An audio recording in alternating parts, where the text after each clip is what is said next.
Good day mga tol. Magandang araw po sa ating lahat. Ang video po natin ngayon is isang kapaliwanagan sa panggagamot. Hindi ko na alam kung ano yung sa iba. Ang sa akin lang. Tungkol lang sa akin sa pamamaraan ko sa panggagamot ko. Kasi ang panggagamot ko kasi tol is equal balance. Spiritual saka material. Tapos marami kasing style, maraming mga pasikot-sikot. Dahil nga maraming spiritual, maraming manggagamot, kaya iba-iba rin yung paraan. Pero hindi lahat ng manggagamot is talagang totoo o kaya tunay. Iba talaga yung mga manggagamot na talagang binigyan na authorized na makapanggamot sa mga may sakit, dahil guided talaga yan mga tol. Hindi lang sa spiritual, maging sa mga material, sa mga herbal, dinidikta yan ng mga espiritu. Pagka ikaw ay instrumento talaga. Tatlo kasi ang klase sa sakit tol na hindi magamot ng mga doktor. Hindi ibig sabihin na ang mga doktor is ganon. Ang doktor tol is totoo. Totoo sila. Pero ang tatlong sakit na sinasabi ko, hindi talaga nila yan kaya. Yang barang, ukulam, kalag, tsaka buyag. Ang buyag is maraming klase. Mayroong buyag ng mga engkanto, mayroon ding buyag ng tao lang. Yang mga sakit na yan, hindi talaga yan kaya tol ng mga doktor. Spiritual ang kailangan dyan. Din sa sitwasyon nito, ang bata kasi is ang bata kasi ay mayroong nag-ano sa ulo niya, sugat-sugat, kumbaga hubag-hubag. Ganito kasi yan. Sa akin na side, hindi ko pwedeng sabihin na ay nabuyagan man na base sa aking nakikita. Hindi pwede. Iklaro natin. Bago ko sabihin kung ano ang sakit, iklaro muna natin para yung isip ng tao hindi magulo. Hindi magulo. Kasi hindi porke na nagsugat-sugat yung ulo ng tao kaya bata, sabihin na agad na ay nabuyagan. Buyagan sa tubig, nabuyagan sa hangin. Hindi tama yan. Hindi yan tama yung mga ganyan. Kailangan talaga mayroon tayong pruweba para ma-adjust natin kung anong dapat natin gawin. Kung ito ba ay spiritual o sadyang material lang. Kasi kung material lang siya, hindi gagawa nating paraan ng gamot na yung material lang din. Pero kung sa spiritual, kukumbatihin natin yan. Equal balance talaga. So, ang ginawa, kasi bata nga yon, hindi naman yun maipita ng cross sa paa. Bata kasi. Ang ginawa, para klaro, para clarify, binunot yung sakit niya, transfer doon sa mama niya. Tapos kinonsagra natin yung bata para yung sugat-sugat niya is gumaling na. Doon natin idaan sa mama niya. Yung mama niya ang anuhin natin para makita natin. So, yung cross kasi na ginagamit ko tol pang gagamot is pagka mayroong something wrong na sinasabi kong barang, kalag, buyag, pagka mayroong ganon, nangurin talaga yan tol. Malalaman natin kung anong problema. Pero pag nilagay niya na Kahit ulitin 3 beses, pag sinabing walang sakit, wala talaga. Hindi talaga natin mapipilit. Wala talaga. Balikan ng 3 beses, pag wala, wala talaga yan, tol. Kaya, may idea na tayo. Ordinaryo lang. Sabay lang dahil yung bata nagngipon. Sinabi din ng mama na normal talaga daw talaga yon sa anak niya pagka nagkangipon, nagkakaganon. Kaya susolusyonan lang natin ang gamot, material. Marami. Pwede lunas lang konti. Ganyan. Sa aking panggagamot kasi mga tol is hindi ko yung tao pagtingin, talagang isisigurado ko talaga yan. Sa akin lang na part, hindi ko tatawagin yung mga espiritu para ipasok sa katawan ng tao, pasasanibin. Hindi ko ginagawa yon mga tol.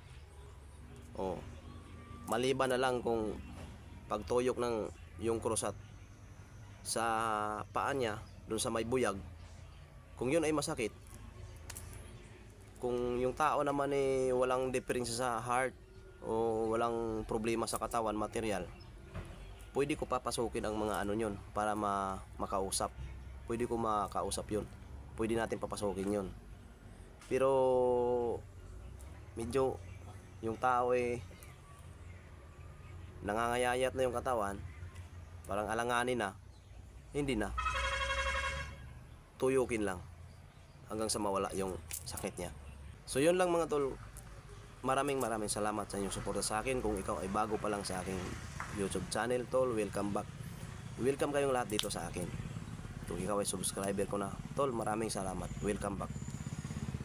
God bless po sa ating lahat. Mag-ingat po tayong lahat sa ating buhay, sa ating mga lakad. Laging manalangin sa Panginoon dahil ang Diyos lang ang ating kakampi at siya lang yung makapangyarihan sa lahat.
kaliwa din natin.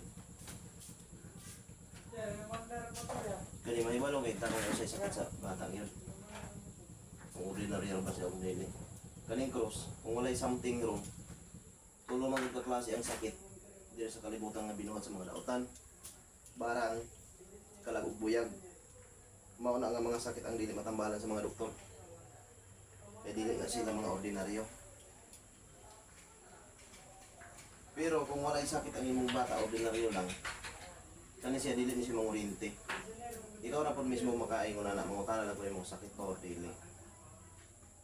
Ang imong mga feel ana, magdepende mangud sa sakit kung sa kadugayon, bago pa ba o bulan o tuig na. Asa naman po? Magdepende sa impact. Kung dugay na unya nakasunod na sakit gina. Pero kung bago pa lang, nya dili pa kaayo ingon nga sunod, ang imong batiw na mild lang siya nga kuno sa hay. Init lang or binhod lang. Bulak dat. Bulak. Kung walay sakit niya barang kalagog buyag, dili na yung mangurinti, wala gid. Normal ra gid.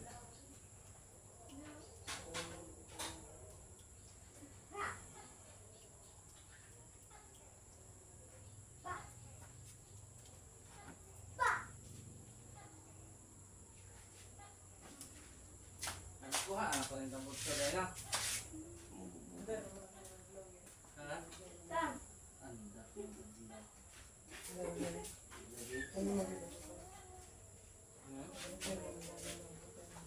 Wala sakit.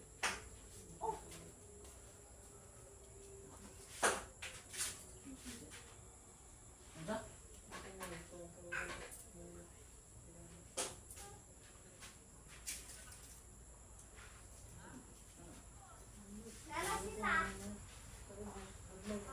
Wala sakit.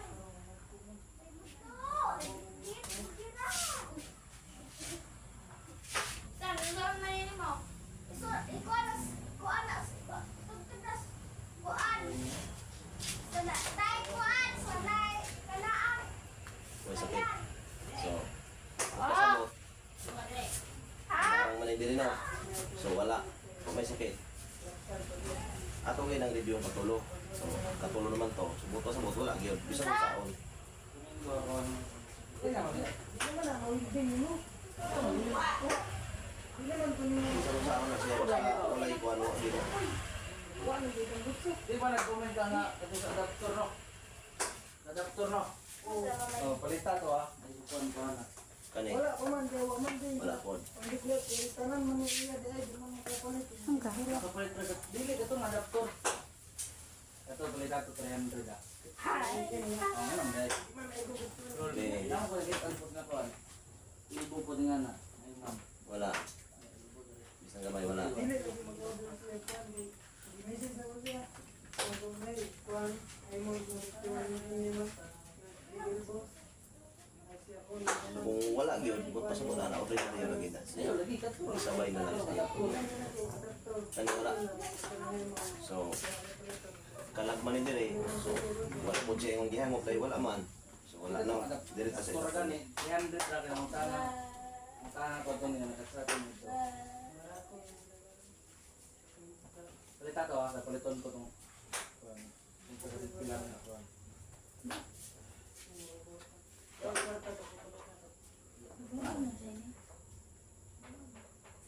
I-feel gyud mo. Pag-linggo ha. ganito na po na Kaya mamana ako ni Piskita, mamana yung kinalayan ng mag-dikit lang ko. Ito ganyan yung tapos, may tulog ng motor. Pinapulot-tulot ng highway. Mga rigil, butok-butok. Tulog mo. Karang din sila man din ang ilang siya kung galing nila din ng sidecar. Sa sidecar, mo lang din ito kusog yung barako. Sama. Nagaduwa ako na sila dito. Pag mahaba. Oh, sila. Aba na. Dia gawa na itong sumindo. Arbit. Niya. Mo? Buwag.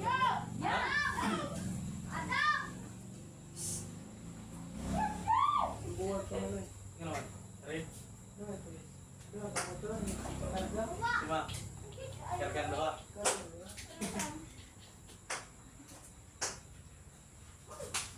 Nakuha lang yung experience ko rin sa inyo. Wala.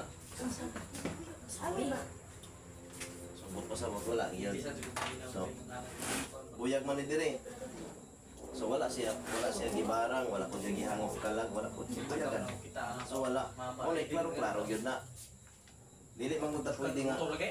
Tambalan. porke nga nagno ka ang atong una-una matay gibuyagan nimo. Dili ta magtagan-tagan ni ana. Klarohon gid nato, di ba? Ato ay klaro. So wala una sa una nga base lang sa mata yung nanay. Pero nagyapoy tambal nato ana. Isa. Oh, equal balance man na. Harap. Material o spiritual equal balance. Ingon ana, daghan tay mga tambal ingon ana. Reading mo. Oh, may problema na. Salamat niya pag Ginoo nga. Wala niyo. Gani ha, abi na kuan. Bisag isa ka tao maguna-una po. Basig kuan po. Basig na parang ba. Buyagan ni na. Oh. Siyempre bata ba yan na unya daghan ba imong ano. Naana na siya ba pa. Start. Na. Oh. Pag naana sa iya halawas kanang kalumin o habak. Dili gid na siya madutlan ba sa mga negative. Oh, ayaw gid na mawala kay pag since nga naa na sa iyong lawas naka-shield man gud na. Bisag kinsa bisag ikaw kitang tanan. Basta naa nga bag sa atong lawas o kalmi naka-shield na ana. Walay mga negative nga moigo. Although kanang halimbawa na ay tao nga mumano nga buyagon para sa iya nga babahin. Dahil tao mumano nga buyagon. Ang buyag ana gaong-ong na siya sa shield. Hindi na moigo sa lawas. Pag matanggal ng kalmi sa iyong lawas, Pag mayroon pa nga sa akin eh, mamuyag niya ako mapawipan. Aron na wanas mama. kung kanang imo na lagi ka nang naswito sa tao. Nya kanang dito ta mula ka tabi sa gasa. Wala nang dilid naman ato kay lang mga tao. Lawas kung mga silingan-silingan lang ina ikaw lumantag sa tong mga buyagon sa tong dili. Okay ra na. Ano nang importante kinang so okay na tinaw na nga wala tay. Di ka nibisa kung saon eh. Bilis di ko. Kung imo ning pisliton, sakit yun din normal. Pero kang anang alalayan na nimo wala gid bisa kung saon gid dili gid. Oo. Ang dili gid ang tao man dili makalimod. Way gid malimod ang tao ani. Klaro-klaro gid ni. Kalamba. Dua ka bukla ka.